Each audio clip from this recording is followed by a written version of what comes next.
Hai, Assalamualaikum warahmatullahi wabarakatuh.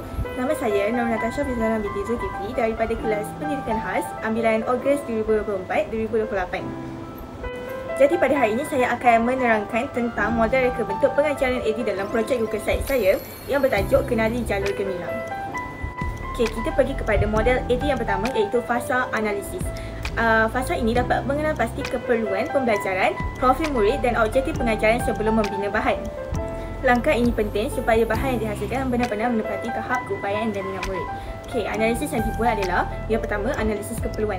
Berdasarkan pemerhatian saya, murid pendidikan khas masa pembelajaran menunjukkan kesukaran mengenal simbol kenegaraan seperti bendera Malaysia dan makna warna dalam bendera Malaysia. Jadi, guru perlu bangunkan satu bahan bantu mengajar digital yang menarik secara visual, mudah difahami, meningkatkan semangat patriotik dalam diri murid. Okey, yang kedua ialah analisis murid tu. Sasaran kita adalah murid pendidikan khas masa pembelajaran tahun 4. Seterusnya, yang ketiga, analisis objektif pembelajaran. Ada 3 jenis objektif yang saya terapkan adalah yang pertama, kognitif. Kognitif, murid dapat mengenal dan menyebut warna serta simbol pada bendera Malaysia. Yang kedua, objektif afektif. Murid dapat menunjukkan rasa bangga terhadap jalur gemilang dengan semangat patriotik. Dan yang ketiga, psikomotor. Murid dapat mewarna atau menghasilkan jalur gemilang dengan betul. Fasa yang kedua adalah design atau reka bentuk. Okey, fasa ini melibatkan proses merancang struktur laman, struktur atur kandungan dan elemen interaktif.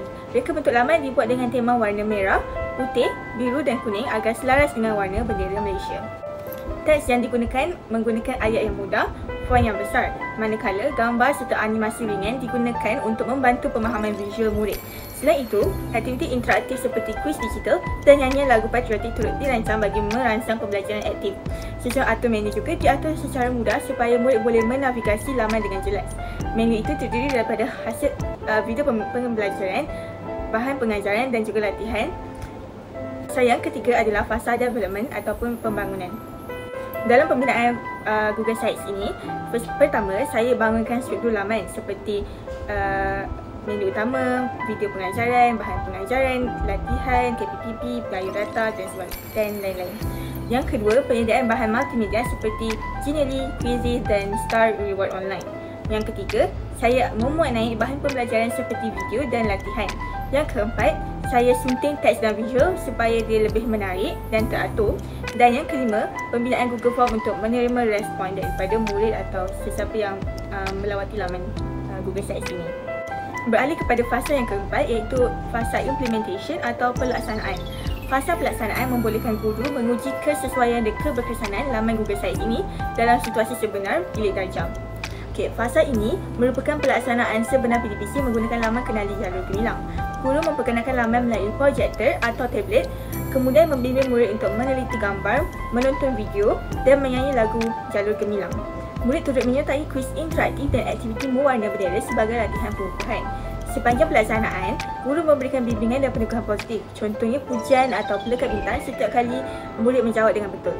Jadi pelaksanaan ini membantu guru untuk melihat sejauh mana murid dapat memahami isi pengajaran serta menilai keberkesanaan laman digital ini selepas digunakan. Dan yang terakhir ialah fasa evaluation ataupun penilaian yang dijalankan secara formatif dan sumatif. Penilaian formatif dilakukan semasa pembangunan dan pelaksanaan bagi memastikan laman mudah digunakan, teks mudah dibaca dan visual menarik. Manakala penilaian sumatif pula dijalankan selepas PDPC melalui kuis interaktif dan refleksi guru. Maklum balas menunjukkan bahawa murid lebih fokus dan seronok belajar menggunakan Google Sites. Guru juga mendapati bahawa bahan ini berkesan dalam membantu murid mengenal warna, simbol dan nama bendera Malaysia. Melalui penilaian ini, saya juga menambah baik bahan dengan menambah arahan suara automatik dan aktiviti tambahan supaya lebih sesuai untuk semua murid. Kesimpulannya, aplikasi model LD dalam pembinaan Google Sites Mari Kenali Jalur Gemilang membantu saya menghasilkan bahan pengajaran yang tersusun, menarik dan juga bermakna.